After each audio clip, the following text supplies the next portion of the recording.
조합제 TV 시청자 여러분 안녕하십니까. 2021년 7월 9일 오후 5시입니다. 어제 작고하신 이 최재형 감사원장의 부친 최영섭 해군 예비역 대령, 이분에 대한 일화가 요새 신문에 많이 소개되고 있습니다. 그 중에 제가 좀 아는 대목이 나와서 그 이야기를 하려고 합니다.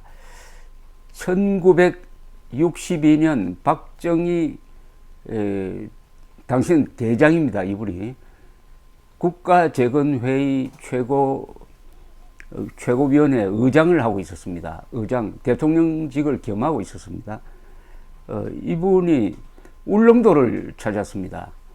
역대 왕이나 역대 대통령 중에서 울릉도를 찾은 첫 케이스입니다. 울릉도는 보통 사람들도 가기 힘든데 이 안전이 최우선시 되는 국가 원수가 가기에는 참 지금도 어렵지만은 당시는 상당히 시간도 많이 걸리고 또 풍랑도 있고 하니까 가지 않았는데 박정희 대통령이, 박정희 당시 의장입니다. 의장이 갔습니다. 그때 이분을 수행한 비서관이 바로 해군 대령이던 최영섭 씨였습니다. 이분이 돌아가시기 전에 남긴 바다를 품은 백두산, 이 책에 이 수행기가 자세하게 적혀 있습니다. 이걸 읽어보면 좀 흐뭇한 생각이 듭니다.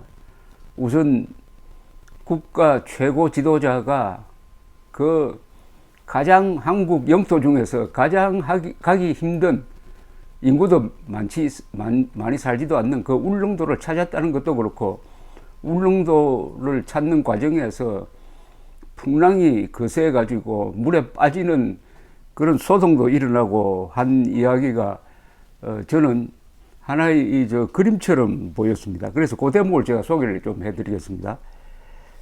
10월 10일 1962년입니다. 박정희 의장은 이제 주문진 해안에서 실시하는 상륙작전 훈련을 참관을 했답니다. 참관한 후에 수행한 최영섭 대령을 불렀습니다. 총무비서관이었습니다. 최비서관, 지금 울릉도에 갈 수 있나? 해군 군함을 타고 가시면 됩니다. 각하. 그러면 해군 총장에게 지시하시죠. 이명기 총장입니다. 해군 참모총장이. 그래서 훈련에 참가 중이던 경남호 APD 81함 경남호를 타고 가는 이 채비를 했다고 합니다. 그리하여 누구를 그러면 데리고 가느냐? 박정희 의장은 최비서관에게 기자들은 물론이고 다른 사람들 일체 따라오지 말라고 하고 해군 총장, 경북도지사, 경북경찰국장, 공보실장, 경호실장만 같이 가자고 딱 이렇게 지정을 해 줬습니다. 그래서 이명기 해군참모총장, 민기식 육군 제1군사령관, 박경원 경북도지사, 경북경찰국장, 이후락 공보실장, 박정규 경호실장, 김동화 최고회의 위원, 김종필 정보부장, 이렇게 이제 가게 되었습니다. 그런데 이 배가 APD 81함이 울릉도 근처에 도착하니까 어둠이 깔리기 시작했다고 합니다. 그래서 접안시설이 그때 울릉도에 제대로 되어 있지 않았어요. 그래서 작은 배를, 단정이라고 그러죠. 작은 배를 내려가지고 울릉도 도동 항구로 건너가려 하는데 갑자기 이 배 갑판으로 한 사람이 튀어나왔습니다. 이만섭 기자였습니다. 이분이 뒤에 국회의장이 되죠. 당시에 동아일보 기자입니다. 사람들이 깜짝 놀라서 너 어떻게 된 거냐 하고 물었더니 기자들을 안 데리고 갈 줄 알고 기관실에 숨어 있다가 나왔습니다 라고 하더랍니다. 그래서 이만섭 씨가 기사를 쓰게 됩니다. 나중에 이분이 회고록에도 이 장면이 나옵니다만은, 어쨌든 이 배끼리 험난을 했습니다. 자, 그런데 이 군청으로 이제 내려가지고 박창규 울릉군수, 그때는 울릉군이네요. 울릉군수의 안내로 이제 군청으로 갔습니다. 브리핑을 받고 이렇게 물었다고 합니다. 박정희 의장이 울릉 군민들이 가장 필요한 게 무엇입니까? 하니까 박창규 군수는 울릉도 주민들은 태풍이나 큰 풍랑이 닥치면은 어선을 타고 포항이나 묵호 쪽으로 대피해야 합니다. 여기는 어선들이 대피할 수 있는 부두가 없어 국민들이 고충이 이만저만이 아닙니다. 웬만한 파도에도 배가 부서지고 피해가 많습니다. 배들이 안전하게 계류할 수 있는 부두를 만들어 주시면 저희들은 잘 살아가겠습니다. 하니까 박 의장이 적석에서 그렇게 해봅시다 라고 했습니다.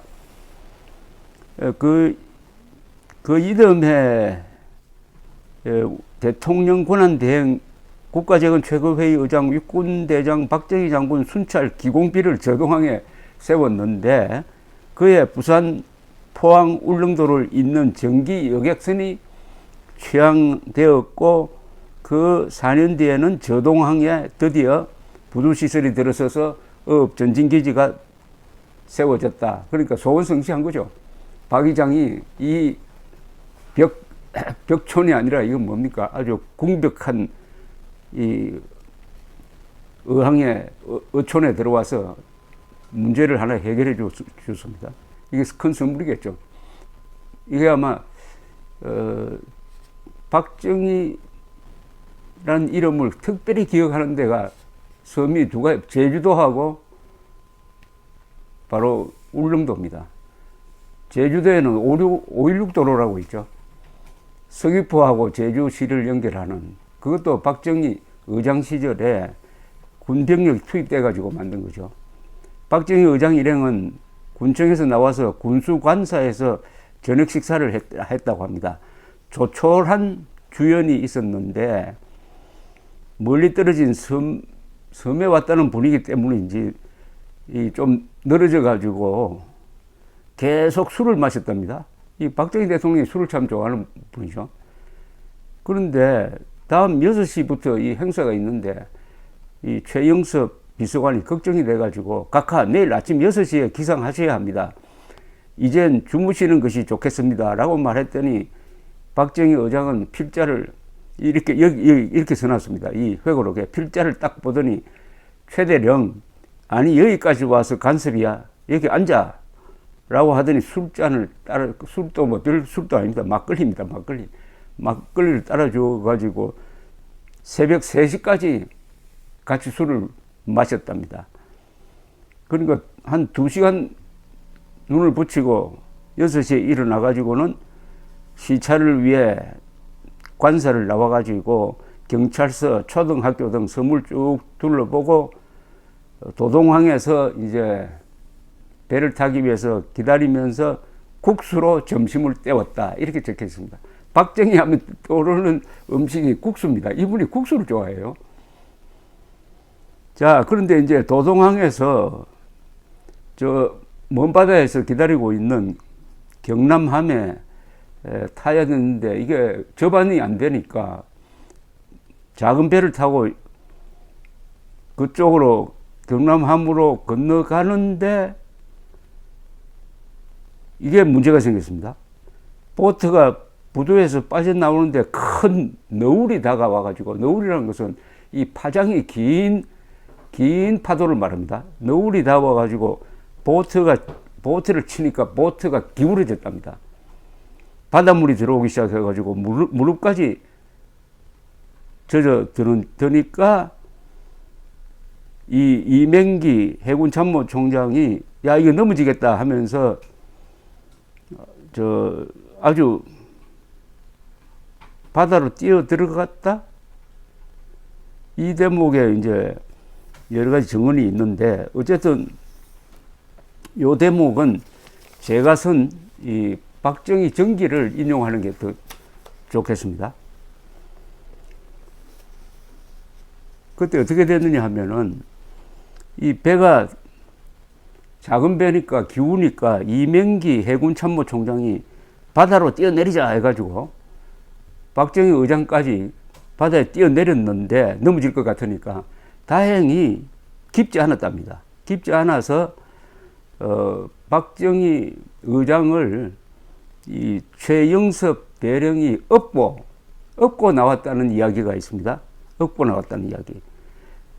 업었는데 몸무게가 가벼워서 박정희 대통령 몸무게가 뭐 60kg도 안 되니까 이분이 키가 164cm거든요. 아주 가벼워서 좋았다는. 그리고 이 최영섭 대령은 아주 기골이 장대한 분입니다. 그러니까 전속 나왔던 도민들이 막 아우성을 치고 밧줄을 던지고 해서 아주 큰 소동이 벌어졌다고 합니다. 근데 이게 끝이 아니고 그 다음에는 이제 이 도동항에서는 도저히 바다가 험해서 배를 탈 수 없겠구나 해가지고 또 걸어가지고 저동 쪽으로 갔답니다. 저동 쪽으로 산을 넘어가야 됩니다. 이거 저동 쪽으로 보트를 타기로 하면서 걸어가는데 산꼭대기에 올라가가지고 박정희 대통령이 담배를 피우면서 그 환영 나온 학생들, 중고등학생들 모여드니까 너희들 소원이 뭐냐? 이렇게 물었습니다. 아이들이 합창이나 하듯이 서울 구경시켜 주세요 라고 하더랍니다. 서울 구경시켜 주세요. 큰 소리로 외치니까 박 의장이 빙긋이 웃으면서 그래 서울 구경시켜 주마 하고 약속을 했고 이 약속은 바로 그해부터 실행이 되었다고 적어 놓았습니다. 박정희 대통령 한 분 오는 바람에 여러 울릉도의 운명이 달라진다는 이야기죠. 박정희 대통령 별세 후 울릉도 어린이 서울 초청 행사가 잠시 중단되었다가 육군사관학교가 나가서 다시 계속 이 행사를 이어가고 있다고 합니다.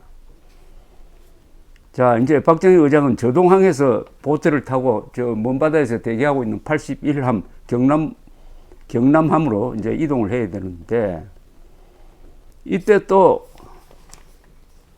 날씨가 나빠가지고 이번에는 작은 배를 경남함에 붙여가지고 올라가는데 기우뚱해가지고 또 박정희 의장이 물에 빠질 뻔했다 하는 기록이 있습니다. 이런 기록을 여기 최영섭 선생이 이 회고록에 아주 실감 있게 자세하게 적어 놓았습니다.